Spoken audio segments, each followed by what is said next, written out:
This is an Orton Gillingham Science of Reading resource covering 2-syllable words. In every lesson, you'll begin with phonemic awareness. In the resource, you'll find a phonemic awareness script that you'll be able to do with your students. It's all planned out for you. As part of the phonemic awareness activities, you will do some of the activities completely just auditorily. Some of the activities you will ask the student to respond to your phonemic awareness activity in writing. For example, you might say, sunset. Now say it again without sun. The answer is set. I would write S-E-T. I always do. I do, we do, you do. Then we would do it as a group. We would say lap dog. Now say it again without lap. The answer is dog. That's right, dog. Then you would have them do it on their own. Tip top. Say it again without tip. The answer is top. They would write top. The next part of the lesson will be working on automatic recognition of letters and sounds and word families. You will have them go through, touch, and say the grapheme and the corresponding sound that goes with it. And if they don't know, then you will tell them what it is and have them echo you.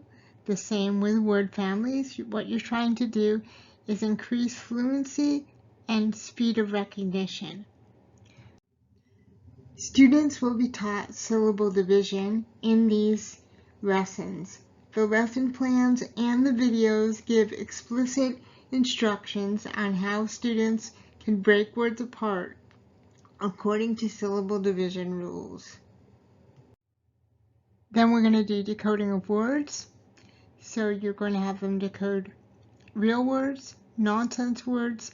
There are high-frequency sight words and also some phrases that are from the story, and you're going to have them decode quickly so that when they read the story, they're prepared. There is some multisensory sheets included for the learning of sight words in this pack. There is a corrective teaching procedure that you'll use with your students if they're struggling with reading words or word families or even letters. We say, what is the word family? What is the beginning sound? And then have them say, what is the word? If they can't tell you those, then you help them with that. Then we have them writing on a textured surface with their dominant hand, using their index finger on a textured surface if possible, or on the table 3 times, saying the letter names as they write it. So for example, if we're writing the word pill, I would have the student, I would say, what is the word family? Ill. What is the beginning sound? P.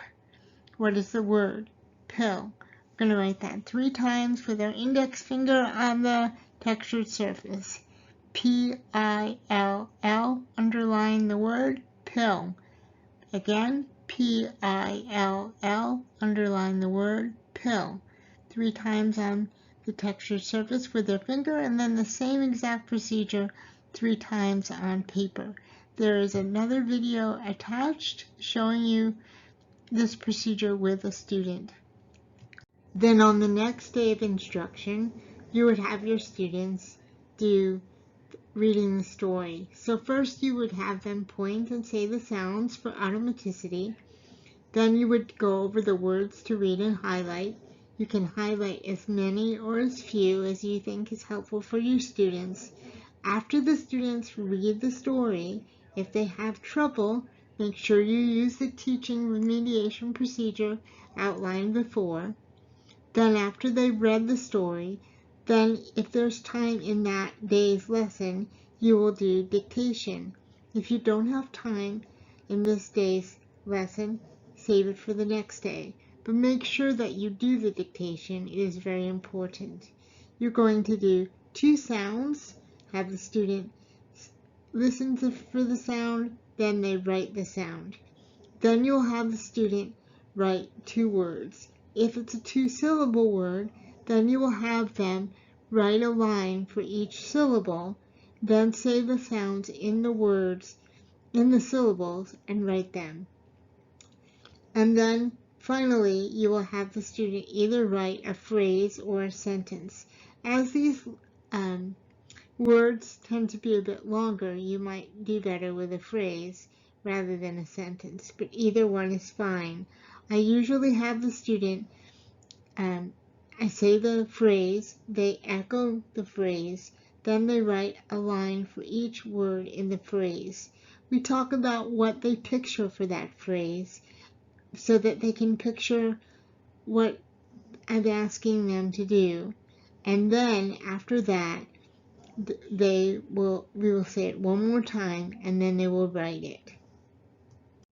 On the next day of instruction, you're going to have the closed passage for the student to reread the story and then determine what goes in the blanks. When they are working on what goes in the blanks, I try to encourage them to figure out what word they want to put, then cover up the word bank with a sticky note and have them write the word using their segmenting strategy to be able to write that word. If they need to go back and look at it, they can, but I want to discourage just copying. I want them to be fully engaged in what they're doing. And then we have some comprehension questions that you can do with your students. I try to encourage students to write in full sentences. If it's too much for them to do, they can dictate a full sentence and then write part of it, but we want to get students thinking and writing in full sentences as much as possible. And then we have a phonemic awareness activity where we have the student get up and moving, touching a different part of their body for the sounds and the words. Sometimes you'll be deleting a sound, sometimes you'll be adding a sound. That's detailed for you in the resource. I hope that will be helpful for your students. That multisensory experience of being able to touch a different part of their body for every sound in the word is very helpful for students. So they're going to touch their head, their shoulders, their legs, or their tummy and say each sound, and then they're going to put that word back together again, and then they might do another activity, either taking a sound away or adding a sound. Then we have on other days, if you need extra activities, there's fluency passages, vocabulary, work to do with your student, which is especially helpful if your student struggles with language or it has English as a second language or English is not their mother tongue. These vocabulary exercises will help. And then we have other things included, multisensory activities for sight words, syllable activities, rhyme activities, and an assessment for each unit, as well as the stories and closed passages are available in color, so you can put them in centers or use it with TPT easel if you need a digital option. So I hope you'll find this helpful, and if you have any questions, please feel free to contact me and I will be very happy to help you. So happy, smart, and special teaching.